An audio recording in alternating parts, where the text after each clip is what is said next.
Boa tarde, senhor presidente. Boa tarde, mesa diretora. Boa tarde, nobres pares. Boa tarde, ex-vereadora Ana Bethalter. Obrigado pela presença nessa casa. Quero saudar também a toda a população de Atibaia que nos acompanha, tanto aqui no plenário quanto pela internet. Primeiramente, antes de entrar no meu tema aqui de hoje, eu quero saudar aqui a Associação Aquática de Atibaia. Estive lá junto com o presidente, o vereador Júlio Mendes, aqui representando a Câmara no último sábado, ali no CIEM 2. Parabéns pelo evento realizado, é muito bom ver aquelas mais de 100 crianças ali dentro da piscina praticando uma atividade saudável. Saúdo aqui o presidente William Santos, também convidou a todos os vereadores para estarem presentes. E é muito bom a gente ver o esporte, né, a saúde sendo cultivada ali desde pequeno. Bons hábitos trazem resultados para toda a sociedade. Fica essa menção. E o meu tema aqui hoje é relacionado a duas funções que eu ocupo nessa casa. Uma é a liderança do governo e o outro também é a presidência da Comissão de Finanças e Orçamento.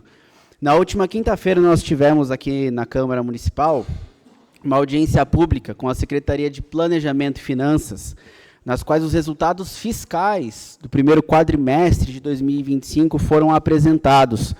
Eu acompanhei online, não estive presente, vi que o vereador Dr. Denig estava aqui também, juntamente com o prefeito Daniel, e quero trazer aqui um balanço do que foi, porque agora a gente tem números para prestar contas para a população. Eu vou falar alguns insights e alguns números principais e pontos importantes para a gente colocar aqui da gestão, mas eu coloco que toda a apresentação que foi feita aqui está no portal de transparência da Prefeitura, tem a íntegra também da audiência ali no YouTube da Câmara, para quem quiser acompanhar os detalhes. Mas eu resumiria a audiência em algumas palavras, e eu destacaria 3: responsabilidade, eficiência e reconstrução. No fim de dezembro de 2024, poucos dias antes da posse do novo prefeito, a transição do governo foi marcada por uma frase simbólica.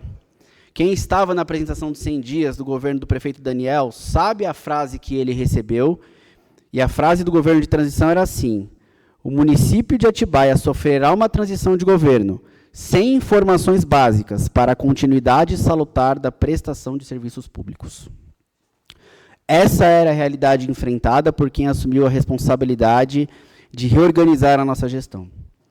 Mais do que apenas números soltos, havia uma ausência completa de dados financeiros consolidados, sistemas comprometidos e informações essenciais perdidas. A atual gestão só conseguiu fechar o exercício financeiro de 2024 no dia 15 de março de 2025. Tamanha a desorganização. Mas, mesmo assim, em menos de 4 meses, a nova equipe colocou a Atibaia de pé. E os números apresentados na audiência pública de metas fiscais aqui são provas disso. E eu quero trazer alguns aqui para vocês. Então, nós vamos comparar o quadrimestre. Primeiro quadrimestre de 2025, janeiro, fevereiro, março e abril, com o primeiro quadrimestre de 2024, quando o governo funcionava. Porque quando a gente chega no último quadrimestre de 2024, o governo ele para de funcionar, ele faz o decreto, e isso aí, futuramente, a gente vai trazer as comparações. Mas nós tivemos no primeiro quadrimestre de 2025 uma receita de 412 milhões e meio, crescimento de 5,82% em relação ao mesmo período. Concentra-se aqui dentro do IPTU, ICMS, ISS e IPVA. Foi um aumento de mais de 32 milhões em relação ao ano anterior, sem aumento de impostos, fruto de modernização, transparência, gestão técnica e eficiente, não de aumento de impostos. A gente que é brasileiro, a gente está acostumado, né? Cada dia o governo federal, se piscou, ele aumenta um imposto, ele aumenta uma taxa, ele vai lá, aumenta, mas corte de gastos, eficiência, a gente não costuma encontrar. A despesa líquida, o que é a despesa líquida? O quanto de fato já foi pago nesse primeiro quadrimestre. Não é o que está planejado, é o que foi pago. Já 279 milhões empenhados, liquidados, ou seja, o governo já pagou isso. A gestão manteve os gastos com o pessoal, recursos humanos, dentro do limite prudencial, 34,79% da receita corrente líquida, bem abaixo dos 54% permitidos. A estrutura da máquina pública agora é viável, ela é funcional, com controle e sem desperdícios. Mas eu quero dar um número aqui, e esse número é fundamental, que diz respeito a uma cultura que não é muito boa do Brasil, principalmente de governos, que é a cultura do pagamento de dívida. O ponto mais impressionante é a redução da dívida fiscal líquida do município. Em janeiro de 2025, essa dívida era na casa dos 145 milhões. Essa dívida em abril de 2025 está em cerca de 25 milhões. O governo pagou em 4 meses aproximadamente 120 milhões de dívida, ou seja, um percentual de redução de 82% em apenas 4 meses.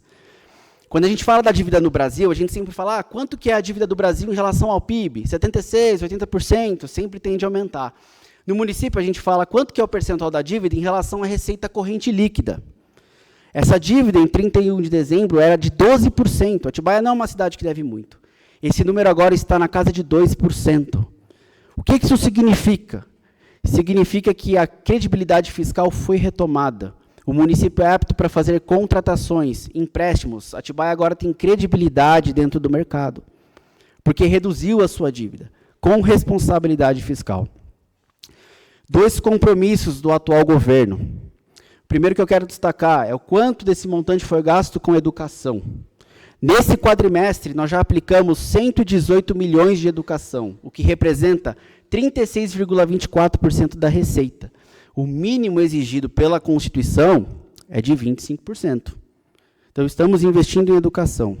A saúde, prioridade real, muito além do mínimo. A saúde recebeu 98,7 milhões, que representa 30,16% da receita de impostos e transferências. O mínimo legal constitucional é de 15%. De todo o montante que foi gasto no primeiro quadrimestre, 60% nós estamos falando de educação e saúde. Tivemos superávit e resultados positivos, um superávit primário de 131 milhões, 7 vezes acima da meta estabelecida na LDO, que era de 17 milhões. Redução de 119,4 milhões na dívida fiscal líquida, o que demonstra saúde financeira e capacidade de investimento. Uma informação que eu esqueci de mencionar, quando a gente fala da dívida do município, e eu trouxe a redução de 12% para 2%, a média da dívida dos municípios no estado de São Paulo é de 65% da receita corrente líquida. 65%. Nós estamos falando que Atibaia agora está em 2%. Em apenas 4 meses, a nova gestão organizou as contas públicas, regularizou pendências, recuperou capacidade de investimento e planejamento, entregou superávit fiscal e reduziu drasticamente a dívida. E aplicou com prioridade nas áreas que mais importam, educação e saúde. Eu quero parabenizar aqui o secretário Roberto Rolli, fundamental em todo esse processo, pela sabedoria com que ele mesmo explicando aqui, na audiência pública, ninguém faz nada sozinho. É preciso comprometimento. Eu quero parabenizar toda a Secretaria de Planejamento e Finanças, a todos os servidores comprometidos, que fizeram esforço, trabalharam muito além do necessário para conseguir começar a colocar a casa em ordem. Parabenizo aqui também o prefeito Daniel Martini. Esses resultados não são fruto de sorte, são fruto de gestão séria, compromisso com o povo e trabalho técnico de excelência. E quando você pergunta para o Roberto Rolli, mas qual que é o segredo, seu Roberto? E ele falava aqui na audiência, apenas a gente fez o que a lei manda. A gente apenas cumpriu a lei. Então, nós temos um cenário de recuperação e de perspectivas otimistas para o futuro da nossa cidade. Nós trazemos más notícias aqui, a gente pede paciência, a gente fala, estamos colocando a casa em ordem, mas esses números são fundamentais para as perspectivas de médio a longo prazo que a nossa cidade tem. Muito obrigado, senhor presidente.